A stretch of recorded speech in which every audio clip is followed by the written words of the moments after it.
Dude, that B of A up on Santa Monica, What is I it? hate that place. I don't know if you use B of A or not, but B of A. Oh, is it Bank of America. Oh, Bank of. Oh, no. Yeah, dude, I use Bank of America, and that one over on Santa Monica and like by Floyd's Barbershop. Is Yeah. like the worst bank. Like, Really? They don't give a flying F. They'll give you quarters though. They will. Okay, yeah. It's like a $40 limit at Chase, which is pretty big, but Yeah, dude. During COVID, in San Francisco, because I've lived in San Francisco for most of my life, they wouldn't give out quarters at the banks. at all. Yeah, in that city, like everyone has to go to the laundromats. Yeah. because it's like the city. Yeah. And so no one could get quarters for laundry. So what do people do? We were just fucked. Oh man, what's your last name, by the way? Secrist. What? Yeah. Like Ryan Seacrest? Yes. That's so dope. Yeah. Today we have Dylan Seacrest, who is an aspiring actor and who's honing his craft every single day. And I wanted to bring him on today's podcast because I wanted to understand what it's like for somebody moving to LA to pursue a career in acting and sort of get in your head about that. So thank you for coming on, Dylan. Appreciate Absolutely. it. Yeah, you're welcome. Thank you for having me. Yeah. Ambition only. Yeah, there we go. And Let's do then, it. so you are from San Francisco. Yes, I wasn't born in San Francisco, but I've spent the majority of my life there, so I rep the city. Awesome. Yeah. Where were you born? So I was actually born in Tucson, Arizona, but I grew up as a kid like in the Lake Tahoe area in Northern California. Beautiful area. Yeah, and like I had family in the Bay, and I was kind of back and forth growing up from like the Bay to Tahoe. Yeah. And so like I moved around a lot as a kid. So I ended up moving to San Francisco like right when I graduated from high school. Okay. And so like the majority of my life is spent in the city, so I just represent San Francisco. Yeah. I'm not like I wasn't born there, but Yeah. As a kid, like, were you drawn to moving to the city? Was that something you knew you always wanted to do? yeah, I'm definitely a city person for Yeah. sure. Like I don't like quiet like suburban environments. I like to be in the thick of the action.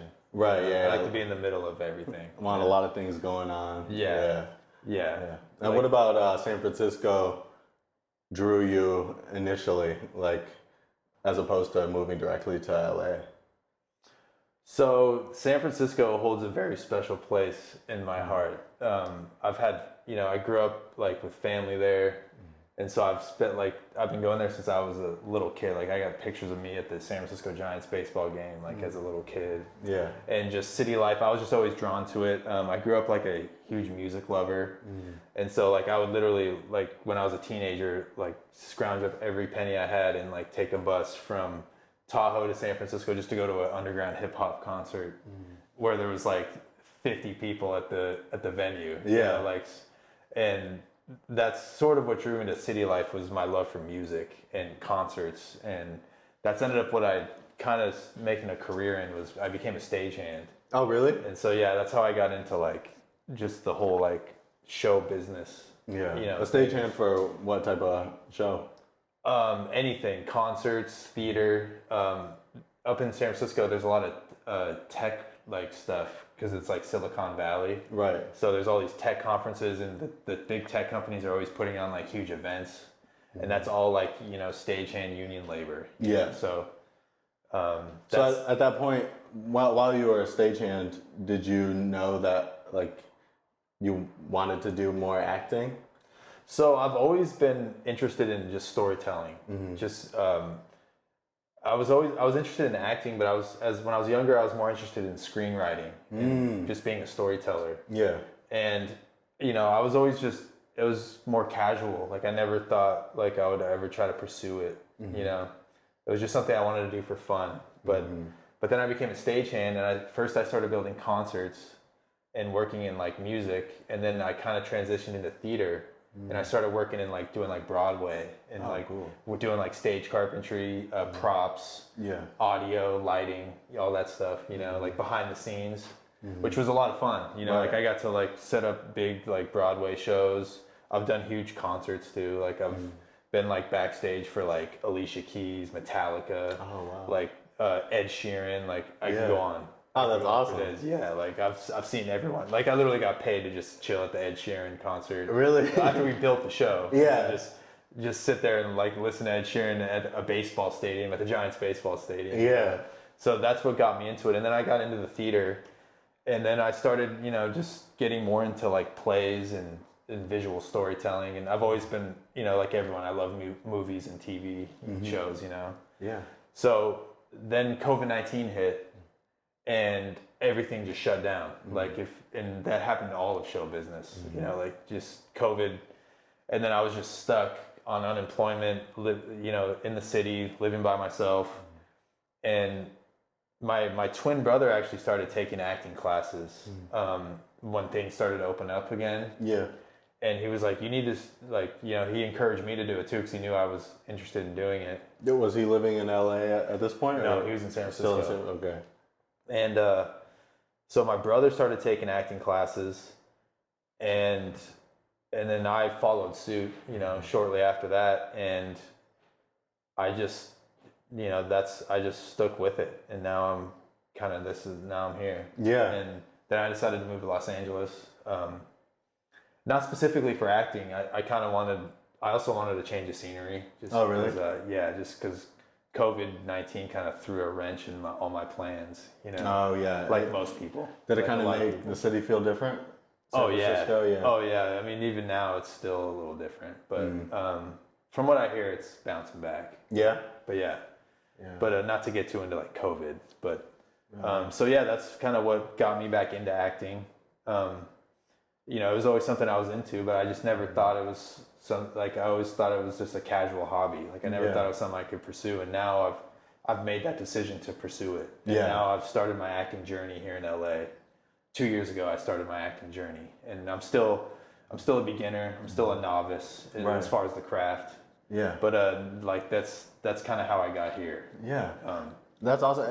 Like when I hear all that, you've done so much that's like adjacent to performance and acting before you started like pursuing acting. And I imagine there's a lot of value that you picked up in just watching all these huge artists perform on the biggest stages and like building the stages and seeing how everything functions from behind the scenes. Like, what have you been able to bring into this acting career that you're pursuing from that? Well, so one thing that, my brothers and I we're all about the show. That's what drew us to like this business, is the show. And that goes from the start to finish, like building a show, setting it up, getting rehearsal, getting things ready for rehearsal, getting through rehearsal, then show time, curtains, getting through the show, ending it. We're just obsessed with that process. And being behind the scenes is fun, but when you're behind the scenes, you're kind of just once the show is built, you just go into your little corner in the theater, and you get to watch, and you get to see these performers on stage, and it's inspiring to watch. Like if you watch like a Broadway musical, and you see like an actor who is not just a great actor but a great singer, and they're up on stage just killing it, like belting away a song, or like but also giving like a great acting performance. It's inspiring. And most stagehands who get into like stagecraft and show business are also artists.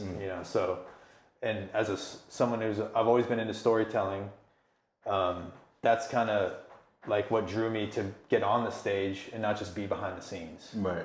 But I'm all about the show. Like there's very few things I care about in my life, and storytelling and the show is just one of them. Yeah.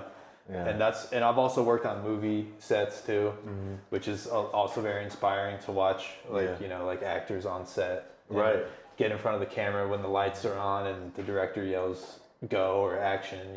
Yeah. It's inspiring, and I just wanted to be a part of that. And now I've gone on this path, and I'm starting to learn about the craft of acting, and it's fun. It's a lot of fun. Acting is not easy. Right. A lot of people think it is. Not at all. Yeah.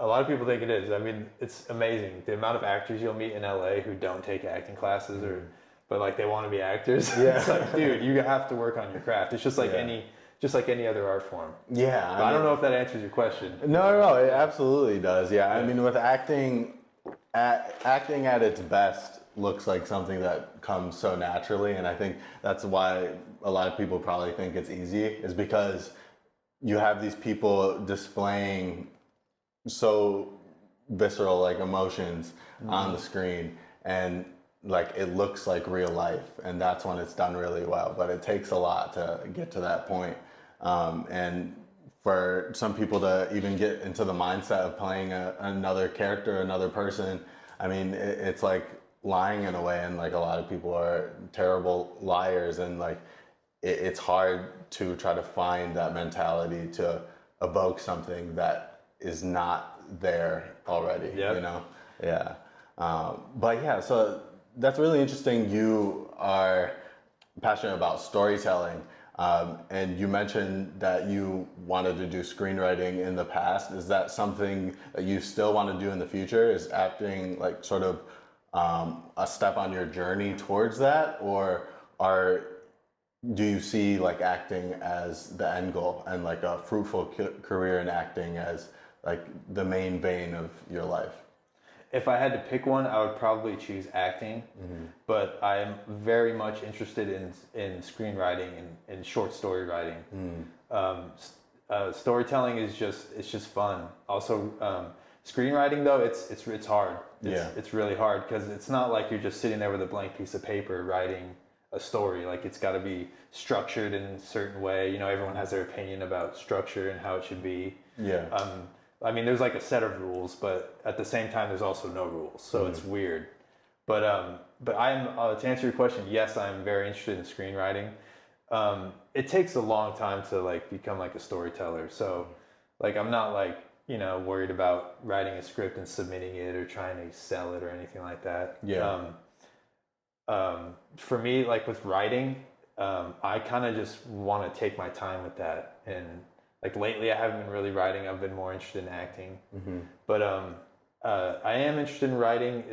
For me, I'm gonna be more patient with that and just kind of let that come, kind of naturally, and see if it's something I can, like, that I'm good at, or if I have what it takes to write. Writing is difficult. It's very difficult. Yeah. Acting is it's less work, to be honest with you, because the writer writes your lines for you. So your job is just to memorize the lines and also just do whatever's required in the scene, and let's be honest, like there's more glory in acting. Like actors get more credit than writers do, even though writers are the main reason why actors are as good as they are. Yeah.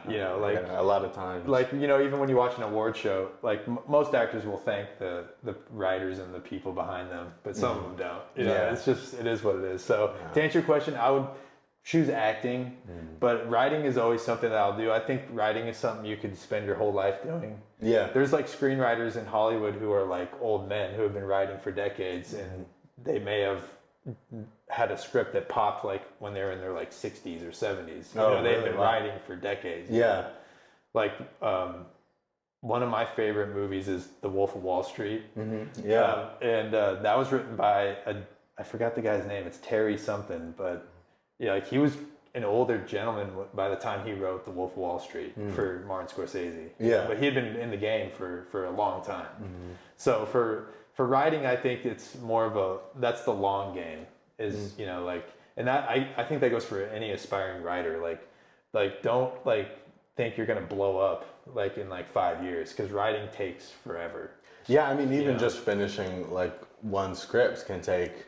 I mean, sometimes people can finish them really quickly, but a lot of times it takes like a year or two, and like sometimes you got to come back to it and rework it. And there's so many elements of a script that you have to be thinking of simultaneously, like interactions between characters, are there plot holes? Does this dialogue sound realistic? How much stage direction should you give, or how much should be improvised, and things like that. And as somebody who's doesn't really know how like a script really translates to a full film, really, like, how much leeway does a writer give for like improvisation and like screen direction, like describing how scenes look? How much do they relinquish to like the other people involved in the film?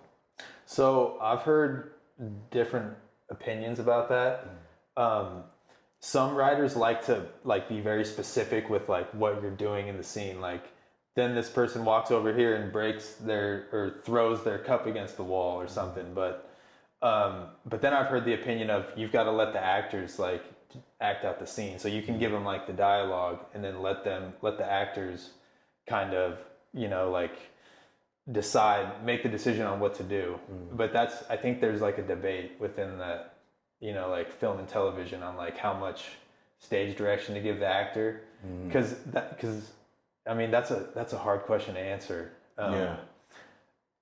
I've heard one screenwriter I heard say what he does is when he does a scene, he wants the actors to just get whatever's on the page, like get a take that they can use where it's like line for line, and then once you get that take that's on the page, then you can on the next take, then you can improvise and just kind of take it in a different direction, right? You know, sort of cover yourself. But yeah, in my opinion, if I'm writing a script, like I'm not gonna put a ton of detail in what the actor should be doing because I want the actor to make that choice themselves because that's where it's gonna look more natural, in my opinion. Right. Like if you're putting all these tiny little minute details in the script, like then you got to do this, and then you got to do this, and then you set your cup down on the table, and then you look at your wife like you want to kill her or something. Yeah. You know, like it's not, you know, if it doesn't seem natural to the actor, then it's not gonna look natural on camera. Yeah. No, so for me, I think less is more. Yeah. Like just give them the bare minimum on a script, in my opinion, and then let the actors kind of do their thing. That's how I would do it.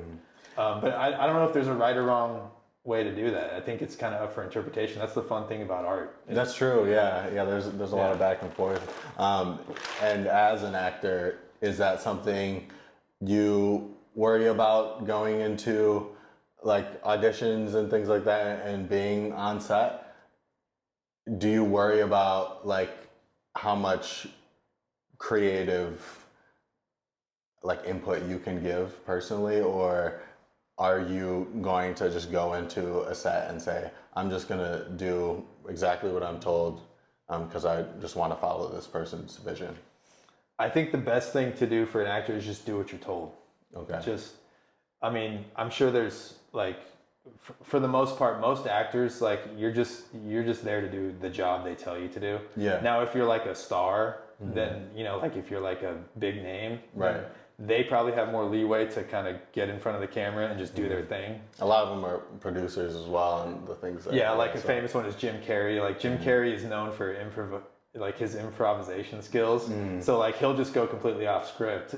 Because he's Jim Carrey, like, you know, that's like some of his most iconic performances. That's probably why they hired him for it. Yeah. So like if you don't have a name, then you just do what you're told. Yeah. Especially in film and television. Okay. Now in theater, when you're on the stage, when you're in the middle of a play and you're live, if you drop a line, you can't just be like, look at the audience and say, I forgot my line. Like you got to roll with it. Yeah. And so that's where your improv skills can really come into play, is theater. Oh, that's interesting. If your scene partner is a good actor, they'll play off of that too, because they'll know that you went up on a line, and so they got to keep it going too. Going up on a line basically means you forgot your line. Yeah. So, I mean, as far as like going off script or doing what, you know, like when you're doing theater or you're doing a play, like if you forget your lines, then you have to go off script and just roll with it. And so, or I guess also if you're in front of the camera and you go off script, but the director doesn't yell cut, then you got to roll with it too. Okay. Yeah. So, but always just do what you're told. Just whatever lines they give you, learn your lines, have them memorized, you know, and just do your best. That's the advice I would give, or that's the mentality I would have. That makes a lot of sense, because there's a lot of moving parts on set, and like there's a lot of opportunities for, you know, debate and things that could stall the process. So yeah, that makes a lot of sense that you'd want them to sort of be there to like move with the direction of the director. But yeah, no. So, what are you sort of doing nowadays to hone your craft? What sort of things are So focusing on? right now I'm just taking acting classes. I'm actually about to start up next week. I have an audition for an acting school. And then if she accepts me, then I think it starts like 2 days or 3 days after the audition. Oh, cool. But if I don't get that, then I've got another acting school lined up. That's what's cool about living in Los Angeles is there's acting schools all over town. Yeah. You know, that's why like when I hear actors not taking acting classes, I'm like, why? Like I bet you could find one in your area so you don't even have to commute. You can but for me, I'm at a point where I'm just working on the craft and just practicing because, you know, like acting is just like any other art form. It just takes practice and time and work, you know. And as an actor, you are your instrument, you know. Like you've got to like take care of yourself mentally and physically. And when you take acting classes or when you get into acting, it kind of inspires you to want to be the best version of yourself because you want to look your best on camera. You want to, you know, like you also want to be mentally sharp so you can not just memorize your lines, but be able to deliver them as best you can. So for me, it's just working on the craft. Like I'm not even worried about finding gigs or work. Like I don't even care about that at this point. I mean, film and television is in a strange place right now since post like COVID. And then there's been like the strikes have had like, and now like, I always hear that there's like not as much work right now for actors, which I'm not even worried about that. So for me, it's just about the work. Just practice, Getting practice, you know. Yeah. But yeah, There's always going to be gigs to get. Oh yeah. And you know, theater keeps getting more and more popular. Like it's, you know, that's one thing I've noticed is, you know, Los Angeles isn't really known for theater. New York obviously is like the capital of like theater and Broadway. Right. But there's actually there are theaters in LA and there's a lot of, you know, there's so many actors and storytellers out here that, you know, so for me it's just trying to stay in the moment, you know, and just trying to just hone the craft. But what's the difference between acting school and film school? I know that like the film is involved with like all other sides of production, not just related to acting, but is there a lot of value for an actor taking a film course? Yes, especially if you want to do film and television. Okay. Just because you learn what it takes, you know, you learn like what it takes to get like a shot or, you know, to put up a scene in front of the camera. You may not need to learn all that stuff, in my opinion. But that's true. That's the thing. I heard Quentin Tarantino say once. This was a really funny quote. He says, "Actors are fish looking for water." And I didn't know how to interpret that. In terms of like the work, I think it's just they just need to be told what to do. Oh, okay. Yeah. Like that's the thing. Like you need your director and your writer to like just like tell me what to do and I'll do it. Oh, okay, yeah. So like, I mean, to answer your question, I don't think you need to learn filmmaking. Maybe just like the writing part of it. Okay. Just because that's the story, you know? Right. Because it's a visual. You're telling a visual story. Yeah. Okay? But like film school, like that's tough. You know, that's a lot of stuff to learn. No, that is, yeah. So like as far as like acting, do you have a concept of like what types of classes that you're gonna have in acting school? Like, are you gonna walk in there and like one day you do comedy or the other day you do drama or like what kind of exercises do they have you perform to get better? Well, that's one thing that's fun about acting is you get to discover like what genre kind of fits your personality. You know, like some people are just naturally funny and so they can do comedy and some people just can't. You know, some people just aren't funny. And you know, like there's been like good actors who audition for like a comedy movie and they may be a big name, but like they just don't have that like that comedic, you know, like timing or but I think every actor just finds you just find your groove. Like some people I think are more drawn to like drama and like serious content. Right. And then there's people who are just naturally funny, who are just like also are just like good performers, like a Robin Williams or like a Jim Carrey, like there's those type of personalities, Yeah. that just like they just make people laugh just by being themselves. Like you don't even have to give them dialogue. You don't have to write them anything. They can just be funny. Right. So is there a specific genre that you're interested in going in? For me, when I first got into acting, I was actually more into comedy, but then I started it, and I think I'm better at drama. Yeah. I think I'm better doing like serious stuff. Yeah. Yeah, I could definitely see you in some dramas. Yeah, like my acting teachers would give me scenes of like characters that were like angry and crazy. Like I've done that. Like so yeah, I'm more drawn to like drama, I'd say. What about horror? Horror is difficult. Horror's, I mean, because horror depends on like the story. That's true. Yeah. Like it's not to me it's not as dependent on the acting. It's dependent on like the story being told. Yeah, that's true. But I think a lot of horror movies recently have started to like develop in terms of their acting. Like it's funny, I went to Halloween Horror Nights recently, and they had like the Texas Chainsaw Massacre haunted house, and I'd never seen like Texas Chainsaw Massacre, the first one. Classic. Yeah, so I watched it with my girlfriend, right? And we love horror movies. We watch like every new one that comes out, right? But we haven't seen a lot of like older horror movies. So we were honestly like a little shocked at how like simplistic the plot and like acting was in some of those older horror movies. Yeah. And it made us kind of realize why like horror movies back then weren't like held to the same standard as other genres, really. Yeah. But that's not to say that they're bad movies. They're revolutionary movies. No, I know what you mean. Yeah, but like just watching them, it's so different. And like the acting is pretty much just screaming, and then people are insanely stupid. And honestly, I feel like recently horror movies have become a lot more complex and a lot more elements of like psychological horror and thriller like embedded in them. And I do think that creates moments where like actors are able to shine more now.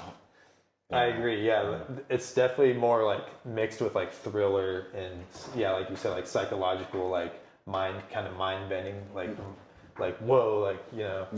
But yeah, I think that definitely opens up the door for actors to like really like do like like great work. Is where it's not just like people getting murdered. It's like it's like there's like a twist in the plot. Right. But yeah, like horror movies have definitely evolved. It's funny because Texas Chainsaw Massacre, man, I remember watching that as a kid, like just scared out of my mind. But now I would probably watch it and just laugh. Yeah. It's funny how that works. Or like even like the Scream movies. Yeah. But yeah, horror is that's a really interesting genre of movies because like it always has an audience. Like, That's so true. There's just always going to be people that are drawn to it. Yeah. I actually have not been watching a lot of horror movies lately. Really? Yeah. Yeah. I don't know why. I like them. I just for whatever reason I just haven't. I don't watch a lot of horror lately. Yeah. Do you go to the theater a lot? I do. Yeah. Yeah. What movies have you seen recently? What was the last movie I saw? I saw Fly Me to the Moon. Oh, I never saw Scarlett Johansson movie. Yeah, was that good? It was a good movie. Yeah? Really fun movie. Okay, It's a good date movie. I don't know if it's still out. It's a good movie to take your girl to. Out. Yeah.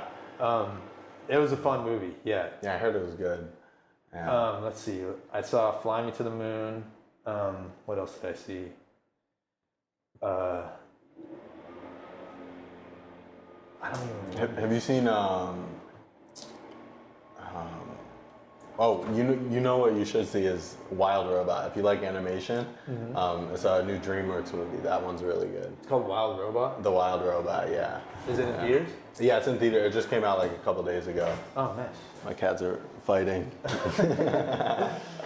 But yeah, I love going to the theater. Like, Me too. It's one of my favorite things. Me too. I don't get why people don't go to movie theaters anymore. Yeah, I don't get it. It's sad. Such an experience, yeah. Dude, they just closed the 2 theaters in Westwood. Really? The Bruin and the Village Theater, which are like iconic movie theaters in Los Angeles. Oh, jeez. What's the big one right there? That's the Fox Theater. The Fox Theater. Yeah. Okay, yeah. And then the Bruin's right across the street. Okay. The Bruin, they shot a scene for Once Upon a Time in Hollywood, Quentin Tarantino's last movie. They shot that at the Bruin Theater. Really? And what I don't get about those 2 theaters closing is they're right down the street from the UCLA campus. Like, are college students not going to the movies? I know, it makes no sense, yeah. Like, these kids are just sitting at home, just glued to their smartphones, like, on weekends. Like, what are they doing? Yeah. I don't know, It's sad. The sound systems that they have at theaters and, like, just the detail that you can notice on the big screens, it's so much better than watching it at home. Oh, yeah. Like unless you have a really nice at-home sound system, I feel like just being there just enhances the experience so much. Yeah, because you're in a dark room, your phone's off. Yeah. And yeah, like you said, you got surround sound, and you got just a giant screen. You can just sit there and just focus on the movie. Yeah. Like even at home, if you have a really nice home theater setup, or you got a big flat screen TV, there's still the distractions of being at home. Yeah. And nowadays, like, we all have like personal devices laying around, like iPhones and iPads and stuff, and just like people constantly like hitting you up. If you have roommates, like can you really sit down and watch a movie and pay attention the whole way through? Yeah. Like, it's hard, like, without looking at your phone, or like, taking a break. Yeah, at least when you're in the movie theaters, you can I turn my phone off. I don't even do airplane mode. I completely turn it off. Oh, that's good. I don't even have to worry about it. Yeah. But yeah, like, I love going to the movies. Oh, to answer your question about what movies I've seen, I recently saw a movie called Touch. And I saw it at the Arrow on Montana, which, if you've never been there, I highly recommend going to the Arrow Theater. Yeah. It's a classic old school LA theater. It's been around since I think the 1960s. Oh, wow. But yeah. it's a really cool theater. Yeah. And they show like old movies all the time. They show new stuff too. But it's this movie called Touch. It was put out by Focus Features. And it was a really good movie. Yeah. It was kind of like the synopsis. A lot of subtitles. It's about this a guy who he's from Iceland, and he falls in love with a Japanese woman in college when they're in school in London, and then things go, life happens and they separate, and then he becomes an old man and he wants to find her, and so the movie is him leaving his home and traveling to Japan to go find his love from college. I saw the trailer for this actually. Yeah, dude, it was really good. And wow. I saw it at the Arrow, and the guy who made the movie did a Q&A after. Really? So I got to hear the filmmaker talk about making it. Oh, that's awesome. Yeah, and he's from Iceland, so it was like there was a lot of kind of cultural Icelandic cultural stuff in the movie, but it was a really good movie. Yeah, highly recommend Touch. I'll have to check that out. I think it's on streaming now. Oh, really? Yeah. Okay. Yeah. But yeah, so Touch. I saw Fly Me to the Moon. I saw that Horizon, the Kevin Costner Western. Oh, was that good? Honestly, it was really slow. Really? Really slow. It was 3.5 hours long. Yeah, right? and dude, there's shots where it's just showing the national parks or whatever, that scenic kind of looking, what's that national park in Utah? Bryce Canyon. Bryce Canyon, yeah. It was shots of things that look like that, but it would just drag on, and it was just. I couldn't do it, dude. Yeah. It reminded me of Dances with Wolves. I was like, I like Kevin Costner. I don't know. Yeah, it was too much. Yeah, that one, I saw that in theaters. That one could have waited till streaming. Yeah. But yeah, not to be a hater, but it was really slow. Oh, fair enough. Did you see the new Alien? No. That was really good. Yeah, I really enjoyed that. Yeah. I have to. Yeah, I'll check that one out. Yeah, Ridley Scott. He's so Ridley good. Scott rules, dude. Yeah, he's awesome. I'll see any. I saw Napoleon. Did you see Really? Napoleon? Yeah, I saw that. Yeah. That was kind of slow. Yeah. I rated like 7 out of 10. Like, I think it had some really good parts and really good moments, but I think like overall it didn't like quite land for me. Joaquin Phoenix was an interesting choice for Napoleon. Yeah. Like, I just kept thinking of the Joker though. Yeah. I'm excited for that. Oh, Joker too? Oh, yeah. Oh yeah. I'm super excited for that. Yeah, the Joker movies are interesting. Like I liked the first one, really dark. Yeah. Kind of depressing. No, definitely. Like I left the theater, I felt weird leaving the theater after that one. It actually doesn't even feel like a Joker movie. Like watching the first one, like I didn't really see it as the Joker. Maybe because I have like Heath Ledger imprinted into my mind as the Joker, and like when I think of the Joker, I think of Batman as well. But like it almost felt like a thematic telling of a different story. Yeah, like I agree. Like part of it, he doesn't feel like the Joker villain from the Batman movies. Yeah. Like that, to me, that movie could have been a movie just about a crazy guy. Yeah. You know, like even in the Joker, you're like, this guy ends up becoming like the nemesis of Batman. Right. Like he seems like a bumbling idiot. Yeah. You know, like that scene when he's a clown dancing for the kids in the children's hospital and his gun falls out. Yeah. And you're like the Joker wouldn't, like Heath Ledger's Joker wouldn't have done that. Like, Yeah. it wouldn't even, you know, like he was like, because in the Batman, he's also a criminal mastermind. He's not just a crazy guy. Right. Yeah. So like Joaquin Phoenix's Joker, like does that guy seem like a criminal mastermind? Yeah, he just like, seems like a crazy person. Yeah, I don't know. Yeah. I've heard people say they liked his better than Heath Ledger's, which is insane to me. That isn't. Yeah. Heath Ledger's Joker is It's timeless, so good. iconic performance. Yeah, it's like, perfect. Yeah.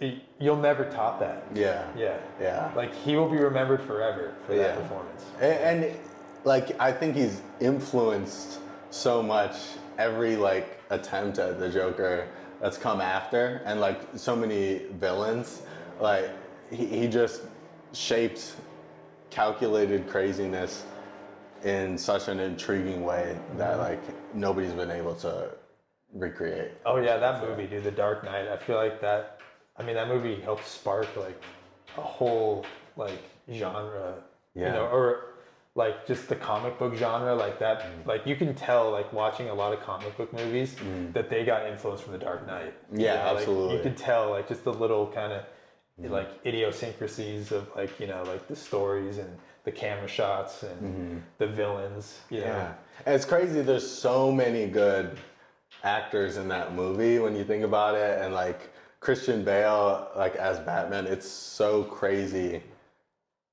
Just how good Heath Ledger's performance stands out even amongst all that. Oh like, yeah, Bale crushed it. Michael Caine, as Alfred, crushed it. Oh my God, They got Morgan Freeman as Fox, yeah. Oh man. Harvey Dent. Oh yeah. What's that actor's name who played Harvey Dent? He's from Thank You for Smoking. Oh, I don't know. Yeah, I don't know. Did you ever see Thank You for Smoking? No, I haven't seen that. Dude, that's a really good movie. Yeah? I highly recommend Thank You for Smoking. Is it recent or is it older? It's like mid-2000s. I'll have to check really good movie. It's the actor who played Harvey Dent. What's that guy's name? I can't think of his name. Yeah. He's great. Is he in Aaron Brockovich too? I don't know. I haven't seen that either. I haven't seen a lot of classic movies, unfortunately. Aaron Brockovich is a really good movie. I think Julia Roberts won an Oscar for that. Really? Yeah. It's a true story too. That's a really? Movie. Oh, that's the one with the water. Yeah. Yep. Yeah. Yep. But yeah, back to acting though. I was gonna talk about this acting school. I was at the Ruskin School of Acting, which is at the Santa Monica Airport. Yeah. Founded by John Ruskin. Okay. And they teach the Meisner technique, which is a world famous like acting style or technique, whichever word you want to use. It's taught like all over the world. It was created by this guy named Sanford Meisner, who's like, he's considered like one of the godfathers of the craft of acting. Like acting as we know it today was started in New York, or it was basically created in New York in the theater. And what actually that style of theater and acting, even though it was created in New York, it was actually brought over from Russia. Oh, really? Like, oh yeah, like in like the late 1800s, like Russia they were one of the first like countries, I guess, to start like doing what we now know as like visual storytelling on the stage. Oh, cool. With like scripted like stories and actors and stuff. But then New York is really where it became what it is now. And so Sanford Meisner he was part of that movement, the theater movement in New York, and this is like early 1900s. Okay. Like I want to say like from like 1905 to like 1920s ish time. Okay. But like it was like Sandy Meisner, Stanislavski, who else? Another one. There was like Stanislavski's another famous acting style, but it's just kind of like that was the same era. Yeah, and it's like these acting styles and techniques are just ways to like get you to be like in character or whatever's required in the scene, like how like whatever you need to do to get to be that character or whatever you need to do, like Sandy Meisner, he's all about like getting you out of your head, because if you're thinking about what you're doing, then it's not going to look natural, right? Because you're like, people can tell when if you're saying scripted words, but it's not sounding like it's coming from you. Like people can tell that it's that it's written, that it's not like a natural conversation. So part of the Meisner technique is like getting you out of your head and onto your scene partner, and it's really hard. But yeah. So what are some of the ways you get out of your head? It's just to not be thinking about what you're doing. Yeah. Like have like whatever you're doing, whatever you're saying, that it's coming from a place that's deeper than just your conscious. Like it's got to come from like your subconscious, you know? So with the Meisner technique, it's about just like getting you out of your head and like basically like, like you're not thinking about about you. You're just purely focused on your scene partner, and according to his philosophy, like that'll what gets you to do your best work is just kind of reacting. Yeah, I'm giving a very like vague explanation of it. Yeah, but I mean you can Google it, and there's like videos on YouTube if you want to learn the Meisner technique. The thing is, like acting, like everyone thinks like their way is like the best way to teach acting. Like some people are just like, they think the Meisner technique is the only technique, and that's the only way you should learn acting. But then there's people who think that you should stay away from it. So it's like, but that's what I started with, is the Meisner technique. And that's been helpful? Yeah, that's what my brother started with as well. That's like how I got into it was, because when I was looking for acting classes, my brother was like, you got to learn Meisner. And I'm actually going to try something different on my next acting classes, just to switch it up. Yeah. Try something new. See if it works. But yeah, I started off with the Meisner technique. If you know anyone who wants to get into acting or like maybe pursue acting classes and they've never done it before, the Meisner technique is a good place to start. Okay. Specifically the Ruskin School of Acting, if you live in West Los Angeles or close to West LA, I highly recommend. It's a 2-year program. So you just finished that 2 years? Yeah, I actually didn't finish. Okay. I have one section left. Oh, okay. Yeah. Which it was stupid of me. I needed to take a break. Yeah. Cause it's emotionally draining. Yeah, I imagine so. Yeah. It is, and like I only had one section left, and I can go back and do my last section this fall. Okay. But I actually decided not to. I'm just gonna do something different. The thing about like if you're trying to get into film and television, they're not, if you get onto a set, like if you're like acting in a show or a movie, there's a good chance they're not going to require you to do all the stuff that they teach you in acting school. Like once you get in front of the camera, like you basically just do whatever the directors or producers tell you to do, right? Whatever that is. So it doesn't matter how much training or technique you know or you have. Like at the end of the day, just do whatever they tell you to do. Right. So it's hard because like you want to learn the craft but then you learn it, and then once you get into it, everyone tells you like, oh, they're not going to require any of that stuff that you learn in the acting school. So, but I guess in a way it's sort of a similar concept with like, every kid learning math in school. Not every kid is gonna go on to like use math or like use every single subject, but sort of exploring those different ways of thinking, it does leave you with something. It does change your brain in a way where like you can adapt better in the future, and like where you might not have something identical to what was required of you in acting class.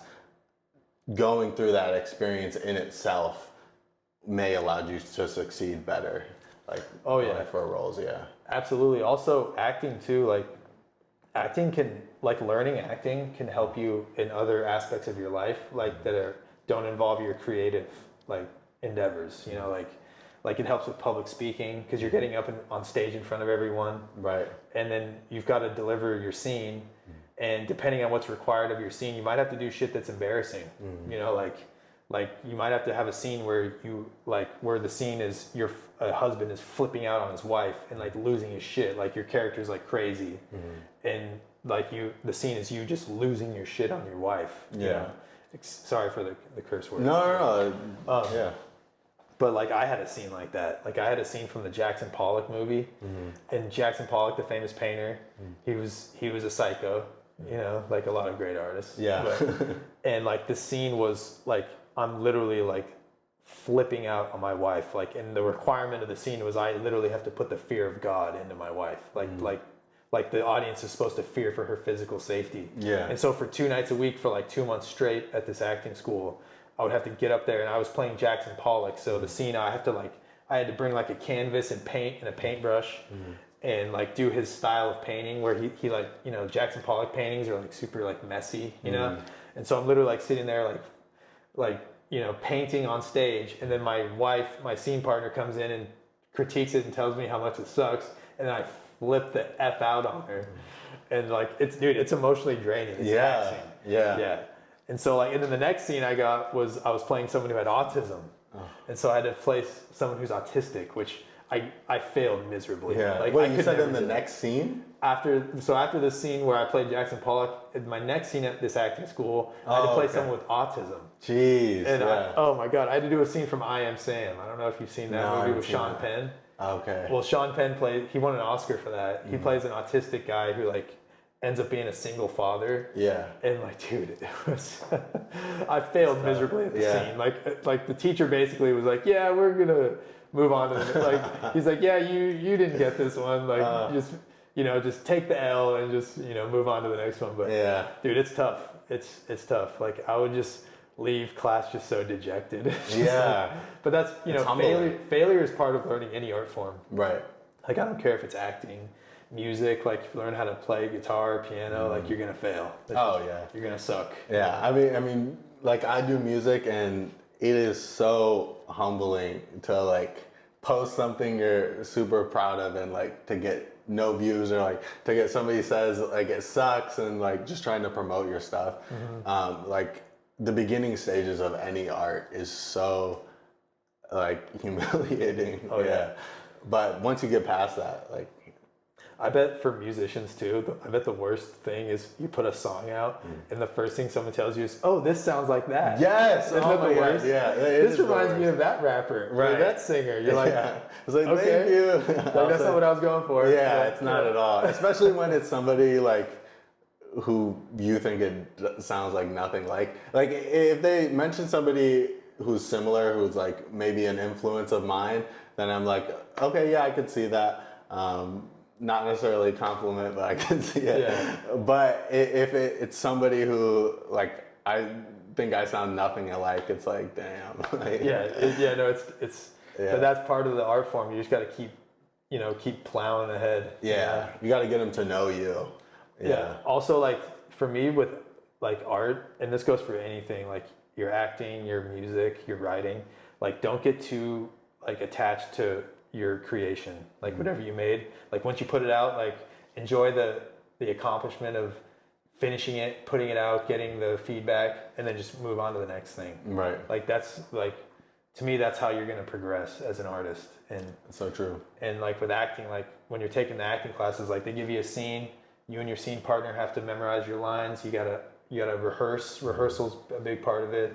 And then, but once you put the scene up, like you put it up a couple times, even if you still fail at it, like don't like get too attached to it. Like just move on to the next thing. You know, like that's advice I would give to artists. Yeah. No, that's good advice. Yeah. Like acting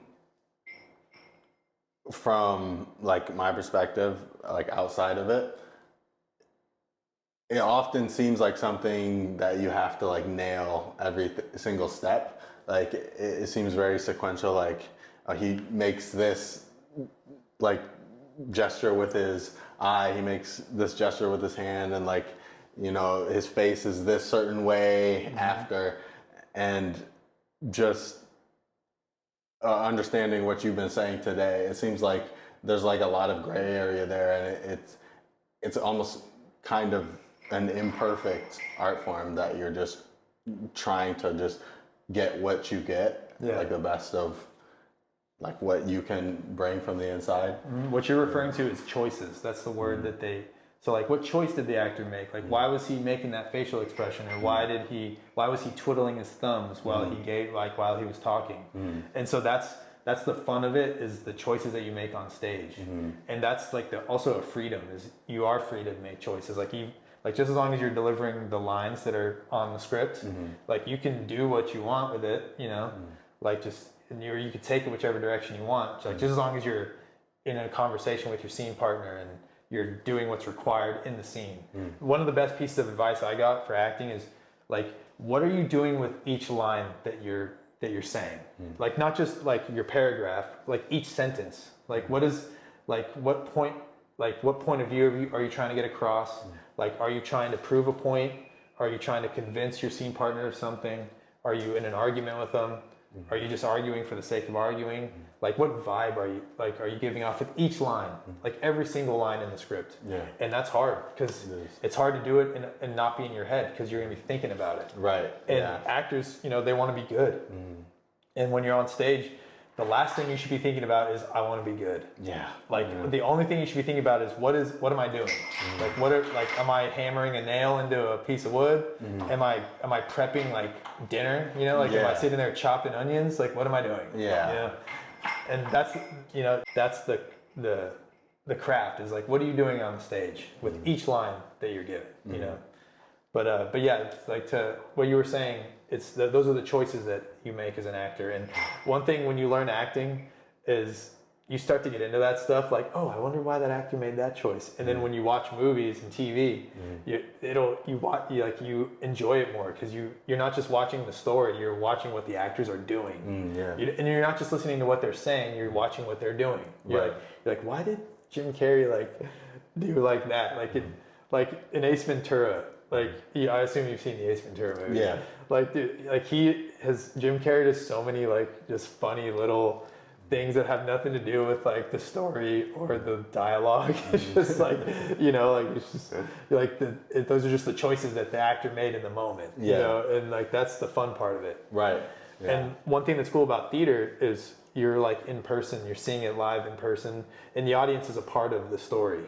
Like if you see a comedy, you know, in the theater, like the audience's laughter is a part of the story. Like you're included in it, and the actors will even like they'll wait for the applause break or the laughter to go down before they deliver their next line. You know, because it's it's part of it. So right, yeah, that's really cool.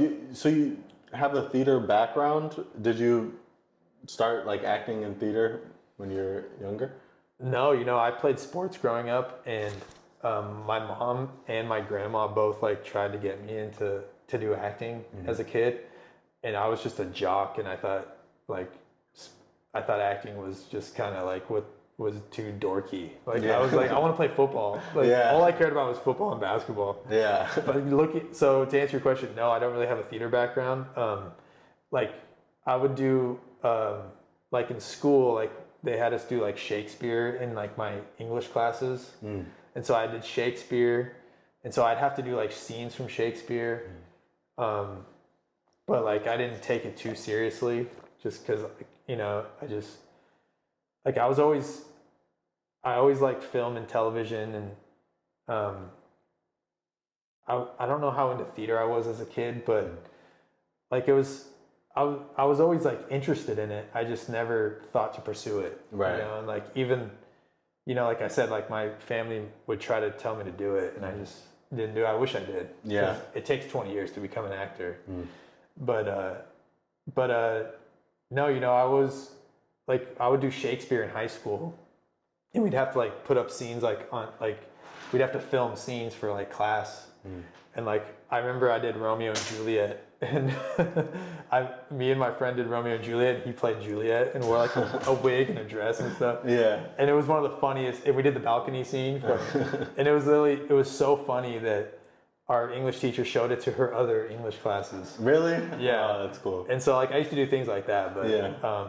But then in college, all my friends were like artists, and I had friends who were filmmakers and actors. And so like, I was always around it, you know, like I just never looked at it as a realistic possibility. And then I got to a point where like, I realized that I'm just a creative person, and I'm just going to pursue it, you know. That's one thing I like about being in Los Angeles too, is like, there's so many creatives down here. Oh, that's amazing. And I just love being around creatives. Me Like, too. Those are my people. Yeah. You know? Yeah, the perspectives that they have are so different, and like so hopeful, and just a little bit crazy. Yeah, you know, I lived in San Francisco, which like San Francisco is like the tech hub, and so you meet a lot of people who are like just pursuing like tech, you know, which that's cool. Like that's like the world we live in now. Right. Like, there's creatives there too, but it's not like LA. Yeah. No. But Yeah. No, I love it here. But yeah, so you got school coming up. Yep. Yeah, I hope that when did you say Tuesday you find out? So my audition's on Monday. Monday. I don't even know what the audition's gonna be, like Yeah. what she's gonna ask. Like, I'm gonna have a monologue ready just in case she's like puts me on the spot and goes, show me something. You know? Like, I'll do a monologue. But yeah, I have an audition on Monday, and then if I don't get that class, I have found another place in Culver City, which she already emailed me back. So Oh, cool. but yeah, just taking the classes, just trying to get better every day. You know? I highly recommend artists take acting classes. Like, even if you don't want to be an actor, I think it'll help. Even if you're like a musician, because you're just Performing learning. Yeah, you're learning to be on stage, performing. You know, Yeah. you're out of your comfort zone because you got to do shit that's uncomfortable. You know, like that's just, and it helps you grow on and off the stage. You know. Yeah, I mean that's probably why you see a lot of crossover. Like, you see actors who, you know, start their own band, and you see musicians who try to act as well. Yeah. I think there's like a shared intrigue for, you know, creatives in general, just art forms in general. Acting, you are your instrument. Yeah. So I think musicians who play an instrument, they can relate to that feeling. You know, like whatever that feeling is. You know. Absolutely. Like, but yeah, man. I highly recommend anyone who like sees or listens to your podcast to, even if you don't care that much about it, like, take an acting class. Yeah. You know, because like there's like lawyers take acting classes, you know, to get more comfortable for like when they're in the courtroom, and you've got to like give your take to a judge or a jury. You know, like my brother had a girl in his acting class who was strictly doing it just for law school. You know, just to get more comfortable, like doing that. So that's awesome. But yeah, man, visual storytelling isn't going anywhere. You know, like, it's funny, you always hear people talk about like artificial intelligence and all that stuff. Like, I don't think it's ever going to replace like film and television as we know it. Yeah, like, I hope not. Yeah, like, there's just something about that human connection to like watching people, you know, like on screen or on the stage, you know, that I don't think technology can replicate. Yeah. You know, but that's so true. But yeah, thank you so much for coming on. And absolutely. Yeah, and I really hope that the audition goes well. And yeah, maybe we can have you on again in the future to see how things are going, check in. And your insight today was like amazing. Yeah, and I'm sure tons of people found that valuable. And, you know, even getting to the step to moving to LA to pursue acting is a step that a lot of people never take. And so hopefully this inspires some people to really pursue their career the way Sylan Secrist has, and keep following this dude. I'm sure he's going to do great things. And thank you so much for being on. Absolutely. Chase your goals. Yes. Yeah. See you guys. Thanks for having watching. me on. Thank you. Yeah.